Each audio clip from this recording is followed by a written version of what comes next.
So today I want to talk about the Toyota reliability issues. And yes, I know I'm sitting in front of a Land Rover, which is notorious for horrible reliability. But let's get right into it because it looks like Toyota might be losing the crown for best reliability and a vehicle that you can really trust. To get right into it, yes, I am sitting on the ground in front of the car. It is really hot, but we're gonna get right into it. Now, the big issue here is twofold. It has to do a lot with their trucks and SUVs. Now, Toyota has been pushing for a lot of hybrid and plug-in hybrid powertrains. However, funny enough, the reliability issues and the biggest recall of them all this year is actually with the gas engine.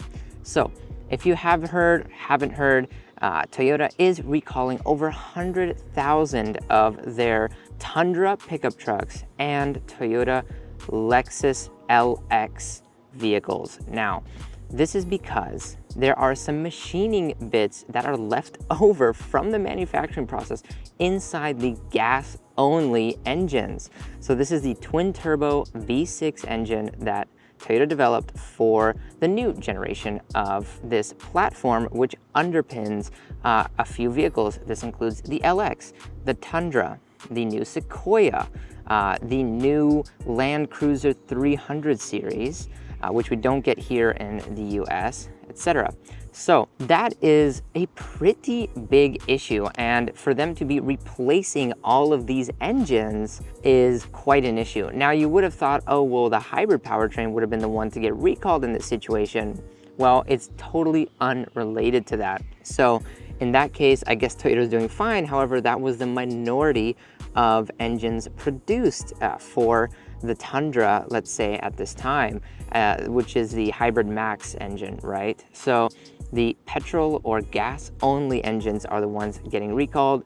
You should be hearing from Toyota either through mail or phone call or from your local dealer. If your vehicle was affected, I'll leave links below to check if you were affected by this recall. But this is a huge blow to Toyota's reputation as a manufacturer that makes very reliable vehicles, something that you can trust for many years to come. And with these vehicles that are affected being from the years of 2022 and 2023, the oldest ones are only 2 years old. That is pretty crazy.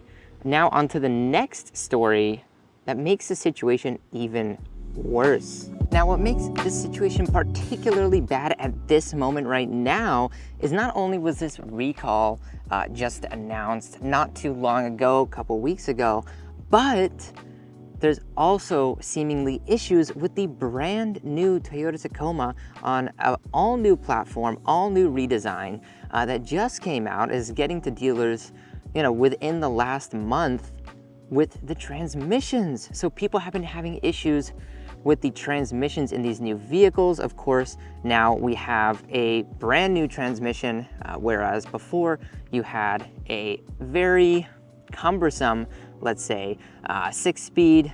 Now you have I believe it's 9 or 10 speed transmission, of course, for increased efficiency.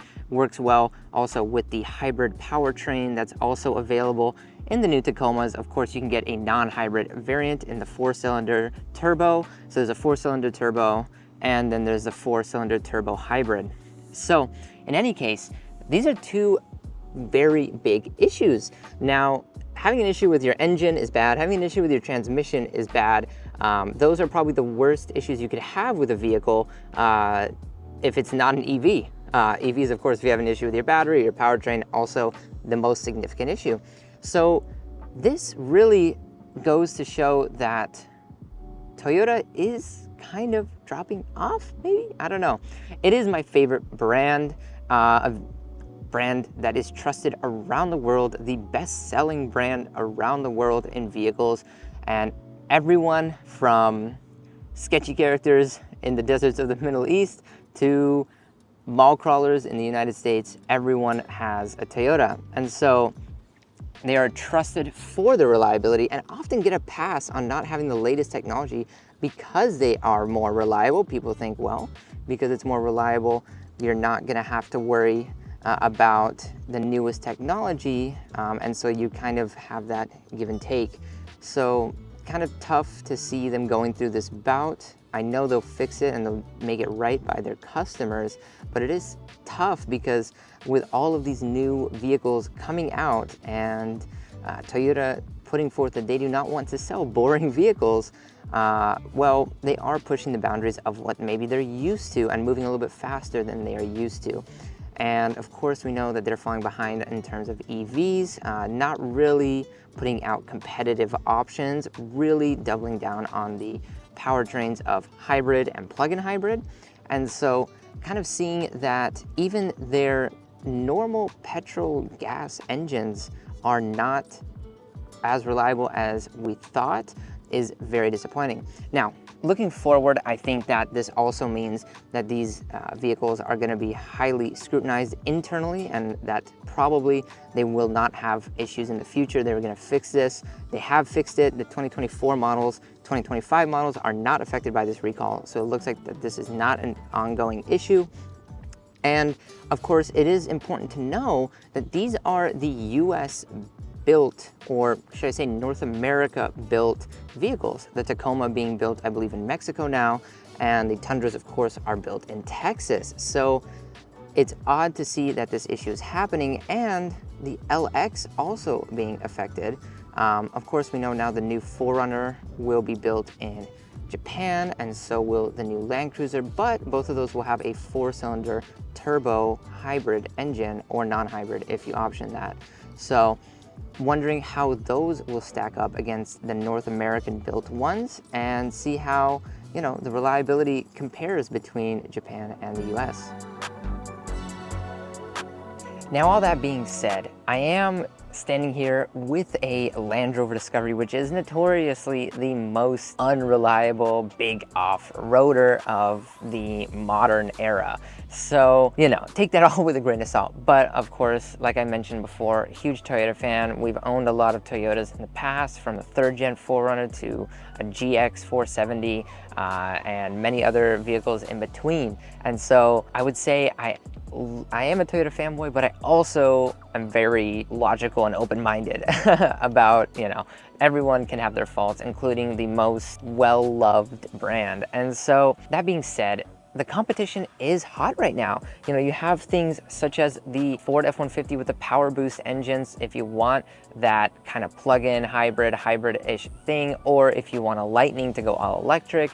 You have the new Ram with the V6 Hurricane engine that will also have a hybrid version as well coming out. Both of these vehicles have lots of great technology and features, and if you go to the top tiers of them with the TRX, currently not, you know, going into the future, and the Raptor and the Raptor R, you know, you get a very compelling high-end off-road model. Now, of course, as I mentioned, the recall for the Tundras is only affecting the gas engine. So the TRD Pro is not affected with its new V6 hybrid engine, the Hybrid Max engine. And so that being said, going on to the Tacoma side of things with the transmissions, you know, it's nothing official yet, no official recalls yet.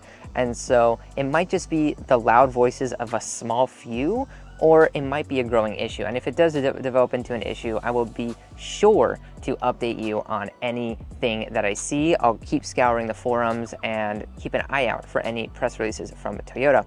Now, that being said, we have a lot of new vehicles that have come out in the Toyota lineup, Toyota Lexus included, with the new Lexus GX 550 that has the V6 engine. And so that engine also is the one that's getting recalled. However, it is not part of this recall, even though it is the same engine. That is because it has been solved, so to speak. The issue has been solved, and this one is coming out of Japan. So possibly the differentiating factor is the vehicles coming from Japan are not having this issue, and the North American ones are. And so that being said, with the GX not having the issue, and the new Land Cruiser and 4Runner coming with the 4-cylinder hybrid engine, or you can get it without the hybrid in the Tacoma as well, as we've seen, and in the lower trims of the 4Runner, possibly we're not going to have as many issues with those vehicles, but the transmissions are shared. So I haven't seen anybody talking about the Land Cruiser transmissions. So it, again, might be a North American problem, because the Tacomas are built here in North America America as well. So it's really interesting to see how the story develops. The competition is hot right now, so Toyota maintaining that crown for reliability to be able to still sell vehicles based on that factor alone is really important, and this might affect that. And we might see that in sales as well. So, you know, going into the future, standing here with a Land Rover, do I think you should go get a Land Rover because now Toyotas are unreliable? I don't know about that. We're gonna get to it, you know, we're gonna talk about it. I'm gonna make a whole video about this car after a year and a half of ownership, all the servicing I've had to do, all the things that we've had to pay for on this car, what it's been like to live with. So we're gonna get into all of that in a different video, but right now, do I think you should still get a Toyota off-roader, truck, SUV? I think so, yes. I think they still are fine and reliable and good vehicles. They did have a run-in, but Toyota is going out of their way to replace all of those engines in over 100,000 trucks. So I think no matter what, Toyota will always make it right. So that's good to see. They're not gonna put the blame on somebody else. But in any case, I'll keep you updated on the story. Please like, subscribe for more car and tech content, including some travel content. So thanks again for watching. I'll catch you in the next one.